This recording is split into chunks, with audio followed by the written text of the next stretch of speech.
చేయొద్దు దయచేసి రఫీ గారు. రైట్ అన్ని మిక్స్ చేయొద్దు దయచేసి. ఇక ఫైనల్ గా చూద్దాం మరి.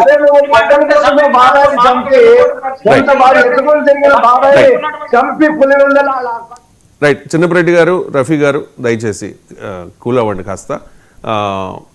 కృష్ణాంజనేయులు గారు, రఫీ గారు పదే పదే వేలు చూపిస్తూ ఉన్నారు, ఏదో ఒక పదం వాడుతూ ఉన్నారు జగన్మోహన్ రెడ్డికి ఆయన అంటే డాష్ అని చెప్పేసి.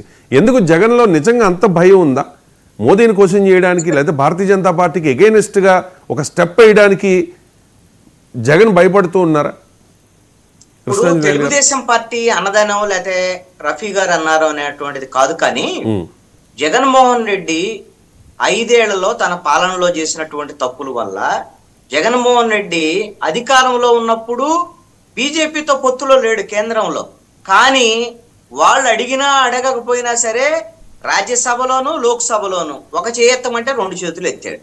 ఇప్పుడు ఓడిపోయిన తర్వాత అయినా సరే జరుగుతున్నటువంటి పరిణామాల నేపథ్యంలో ఆయన ఎందుకైతే ఓడిపోయానని ఆయన చెప్పుకున్నాడు ఈ 13 నెలల్లో, అదే అంశం మీద కాంగ్రెస్ పార్టీ ఎన్డీఏ కూటమి ఈ రోజున ఓట్ చోర్ అనేటువంటి అంశం మీద పోరాటం చేస్తుంటే వీళ్ళ 4 ఎంపీలు కనీసం ఢిల్లీలో అయినా సరే వాళ్ళ రాహుల్ గాంధీకి సంబంధించినటువంటి ఆ నిరసనలో పాల్గొని ఉండాల్సింది.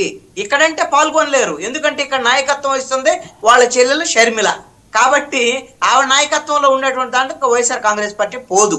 ఇక్కడ ఒక అంశం అండి, జగన్మోహన్ రెడ్డికి ఖచ్చితంగా బీజేపీ అంటే భయం ఉంది.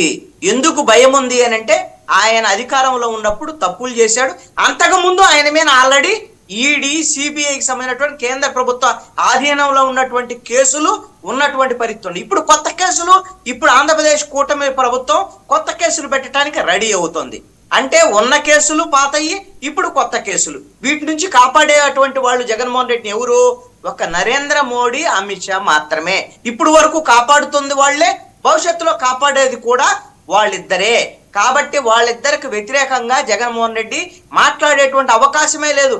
ఆయన 5 ఏళ్ల అధికారంలో ఉన్నప్పుడు కేంద్రం నుంచి మనకు రావాల్సినటువంటి వాటిని కనీసంగా మాట వరుసకు కూడా అడగకుండా ఆంధ్రప్రదేశ్ హక్కులు మొత్తాన్ని కూడా జగన్మోహన్ రెడ్డి తాకట్టు పెట్టాడు.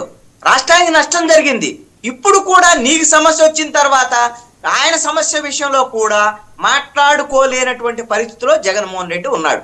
అంటే ఒక అధికారం ఉన్నప్పుడు తప్పులు చేయకుండా ఉంటే ఇలాంటి పరిస్థితి జగన్మోహన్ రెడ్డికి వచ్చి ఉండేది కాదు.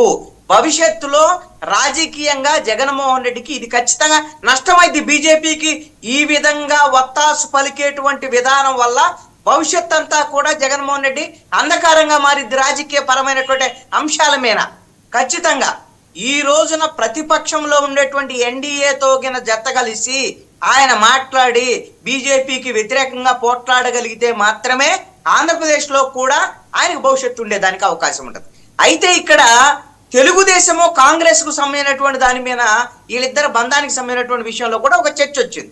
అయితే ఎప్పుడు కూడా రాజకీయాల్లో శాశ్వత మిత్రులు శాశ్వత శత్రువులు ఉండరు. 1982లో తెలుగుదేశం పార్టీ కాంగ్రెస్ కు వ్యతిరేకంగా, కాంగ్రెస్ యొక్క విధానాలకు వ్యతిరేకంగా పురుడు పోసుకున్నటువంటి మాట వాస్తవం. ఎప్పుడైతే 2012లో కాంగ్రెస్ పార్టీ నుంచి బయటకు వచ్చి జగన్మోహన్ రెడ్డి వైఎస్ఆర్ కాంగ్రెస్ పార్టీ పెట్టాడో, ఆంధ్రప్రదేశ్ లో ఆ రోజు నుంచి తెలుగుదేశం పార్టీకి ప్రధానమైనటువంటి శత్రువు వైఎస్ఆర్ కాంగ్రెస్ పార్టీ. అలాంటప్పుడు ఈ తెలుగుదేశానికి కాంగ్రెస్ అనేటువంటిది శత్రువు కాదు. ఈ పరిస్థితుల్లో వీళ్ళిద్దరూ కలుస్తూ ఉంటారు, మాట్లాడుకుంటా ఉంటారు, అనేక సందర్భాలు జరగవచ్చు. కానీ ప్రధానమైనటువంటి శత్రువులు మాత్రం తెలుగుదేశం, వైఎస్ఆర్ కాంగ్రెస్ పార్టీ.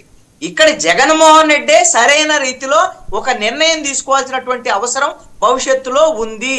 బీజేపీతో ఎంతకాలం అంటగాగితే అంతకాలం భవిష్యత్తు అంధకారంగా మారింది జగన్మోహన్ రెడ్డికి. ఇది మాత్రం స్పష్టం. రైట్ అండి, thank you so much Chinnapa Reddy గారు, సయ్యద్ రఫీ గారు, కృష్ణాంజనేయులు గారు ఇవాళ ఈ బిగ్ డిబేట్ లో పార్టిసిపేట్ చేసినందుకు.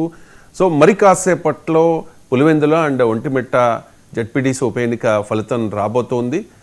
ఖచ్చితంగా ఎవరు గెలుస్తారు అనే దాని మీద ఎవరిని అడిగినా చెప్తారు తెలుగుదేశం పార్టీ గెలవబోతోంది అని చెప్పేసి. సో పులివెందుల్లో ఇప్పటివరకు ఎన్నిక జరగలేదు. సో ఫస్ట్ టైం ఎన్నిక జరిగే అవకాశాన్ని తీసుకొచ్చాము, ప్రజలు మాకే ఓటేశారు అని చెప్పి టీడీపీ చెప్తూ ఉంటే, లేదు అక్కడ రిగ్గింగ్ జరిగింది, లేకపోతే దౌర్జన్యం జరిగింది, అధికారుల్ని ఉపయోగించుకుని అధికార దుర్వినియోగంతో టీడీపీ చాలా చేసింది, అందుకే గెలవబోతోంది అని చెప్పి వైసీపీ నాయకులు చెప్తోన్నమాట. చూద్దాం మరి కాసేపట్లో ఫలితం రాబోతోంది. ఏ రకంగా ఫలితం ఉంటుందనేది ఒక క్లారిటీ ఉన్నప్పటికీ ఎంత మెజారిటీ వస్తుంది ఏంటి అనేది మరి కాసేపట్లో ఒక క్లారిటీ